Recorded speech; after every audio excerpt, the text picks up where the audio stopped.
5 నిమిషాలు అయితే మన ఇద్దరి మధ్య ఒక మాట నిలబెట్టుకుందాం. ఓకే. ఏమండి, ఈవిడేమో నన్ను 2 నిమిషాలు మాట్లాడమంది, నేనేమో 5 నిమిషాలన్నా మాట్లాడతానని అడుగుతున్నా.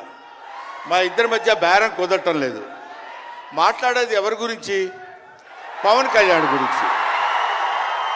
పవన్ కళ్యాణ్ గురించి మాట్లాడాలంటే 2 నిమిషాలు మాట్లాడటం కంటే చాలా థ్యాంక్స్ అండి, సంతోషం అని వెళ్ళిపోవచ్చు. అలాగేనా సార్? 2 నిమిషాలు ఇక్కడ, 3 నిమిషాలు నాతో ఫోన్లో మాట్లాడరా? Okay sir. పోనీ ఒకటి. ఇప్పుడు ఇక్కడి నుంచి లెక్కేసుకోండి టైము, ఇందాకది కాదు.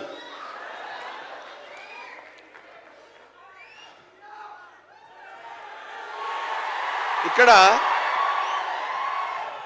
వాళ్ళు అలాగే అంటారు కానీ నేను 15 నిమిషాలు తీసుకుంటా టైం. నా సంగతి నాకు తెలుసు. పవన్ కళ్యాణ్ గారి గురించి నేను ప్రత్యేకంగా చెప్పాల్సిన అవసరం లేదు. ఆయన మానవత్వం పరిమళించిన మంచి మనిషి. ఎంత గొప్పవాడంటే చాలా గొప్పవాడు అని చెప్పడానికి మాత్రమే మనకు చేతనవుతుంది.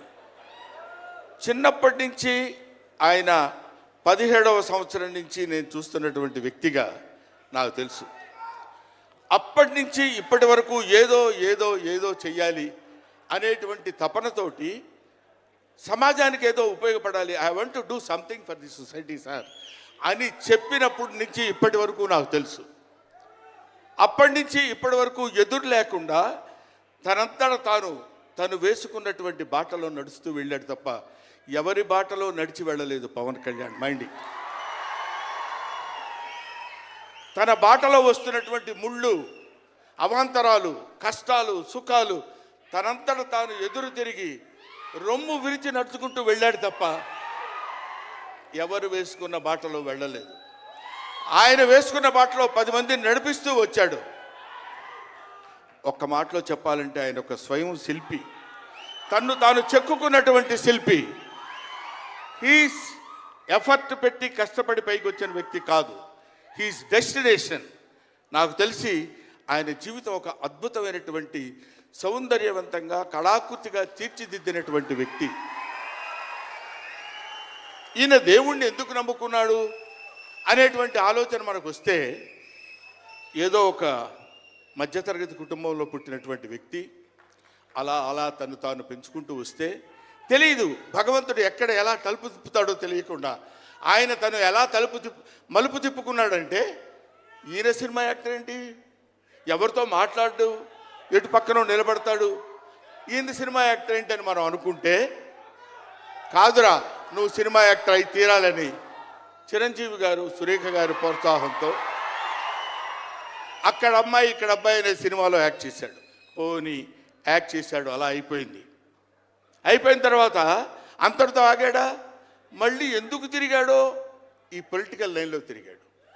ఇది ఆయన చేసుకుంది కాదు, ఇది ఒక డెస్టినీ ఆయన నడిపిస్తుంది. అలా తిరిగి తిరిగి తిరిగి లేచిన కెరటం గొప్పది కాదు, పడి లేచిన కెరటం గొప్పది. ఎంతమంది ఎన్నైనా అనుకోనివ్వండి, సముద్రం అంతా ఒకసారి ఎదురొచ్చి గుండెల మీద కొట్టినా సరే స్ట్రైట్గా నిలబడి చెప్పగలిగినటువంటి ఏకైక వ్యక్తి మా పవన్ కళ్యాణ్. ఆ రాయి అలా నిలబడి ఉంటుందంటే సముద్రం వచ్చి గుద్దుకొని వెనక్కి వెళ్ళిపోవాలి తప్ప అది కదలదు. అది ఆయన గొప్పతనం కాదు, దిస్ ఈజ్ ఆల్సో డెస్టినీ. ఆయన అలా రుచించబడ్డా అటువంటి వ్యక్తి ఇన్ని అవమానాలు, ఇన్ని భయంకరమైన సిచ్యువేషన్ అంతా తిరగబడి ఈయన మినిస్టరా, ఈయన డిప్యూటీ సీఎమ్మా, ఇది ఆయన గొప్పతనం కాదు, దిస్ ఈజ్ ఆల్సో డెస్టినీ. ఇదంతా ఆయన నమ్ముకున్నటువంటి పరమేశ్వరుడు లిఖించినటువంటి ఒక అద్భుతమైనటువంటి సిచ్యువేషన్ అయింది. అందువల్ల పవన్ కళ్యాణ్ గారు బతుకు మీది, చావు మీది, బతుకంతా దేశానిది. అంతే, పుట్టుక మీది, చావు మీది, ఈ రెండే మీవి. అలాగా తన ఎందుకండి ఆయనకి మేము ఎన్నోసార్లు చెప్పాం, మమ్మల్ని మామూలుగా నేను పెద్దవాడిని కాబట్టి డైరెక్ట్గా తిట్టలేక చిన్న మందలింపించినది.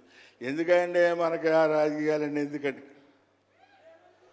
నో, ఎప్పుడైతే మూర్ఖత్వం అనే పదం మనం వాడతాం, కానీ మూర్ఖత్వానికి ఇంకో పదం ఏంటంటే పట్టుదల. పట్టుదల ఉంటే ఏదైనా చేయగలం. నువ్వు నా దగ్గరికి రావద్దు సుమా, వెళ్ళు. పట్టుదల ఉంటే మనం ఏమైనా చేయగలం అని చెప్పడానికి మహానుభావులు ఎంతో మంది పట్టుదలతో పుట్టారు, పెరిగారు. ఒక లాల్ బహదూర్ శాస్త్రి పట్టుదల, ఎడం చేత్తో కుడి చేత్తో పుస్తకాలు పట్టుకొని ఎడం చేత్తో గంగానది ఈదుకుంటూ వెళ్ళి చదువుకున్నటువంటి దాదాసాహెబ్ ఫాల్కే అంబేద్కర్. ఆయన పట్టుదల. ఎంతమంది చెప్పినా వినకుండా నేను I want to know the truth అని చెప్పినటువంటి రమణ మహర్షి పట్టుదల, రామకృష్ణ పరమహంస పట్టుదల. వీళ్ళందరూ పట్టుదలతో పుట్టారు, పట్టుదలతో పెరిగారు కాబట్టే ఇవాటి వరకు ఇలా నిలబడగలిగారు. ఇప్పుడు నేను చెప్పేది, రేపొద్దున ఆయన ఎంత గొప్పవాడు అవుతాడనేది మనం నిర్ణయించలేము, మన చేతుల్లో లేదు. ఇవాళకి ఈ స్టేజ్కి వస్తాడని మనం అనుకోలేదు. ఇక తర్వాత ఏ శిఖరాలు నేను అధిరోహించబోతున్నాడో అది ఆయన చేతుల్లో లేదు, మన చేతుల్లో లేదు. సకల సృష్టి స్థితి రేఖారుడైన భగవంతుడి చేతుల్లో ఉంది. కాబట్టి ఆ నిర్ణయించినటువంటి ఆ డెస్టినీని నమ్ముకొని వెళ్ళేటువంటి మనిషి కాబట్టి ఆ మహానుభావుడు ఇంకా ఇంకా ఇంకా ఎన్నో స్థితులకు వెళ్ళాలి, ఎన్నో స్థితులను అధిరోహించాలి అని మనం కోరుకుందాం. అధిరోహించి తీరుతాడు. అస్తు అస్తు అస్తు, శుభమస్తు. ఇది జరిగి తీరుతుంది, ఇది నిత్య సత్యం. చాలు. ఏవయ్యా, నువ్వు పొగట్టడానికి వచ్చావా ఇక్కడికి? పవన్ కళ్యాణ్ గురించి చెప్పడానికి వచ్చావా, లేకపోతే ఆయన గురించి గొప్పగా చెప్పడానికి, ఆయన పొగట్టడానికి వచ్చావా అనుకోవచ్చు. మీకు ఒక చిన్న విషయం చెప్తున్నాను. ఆయన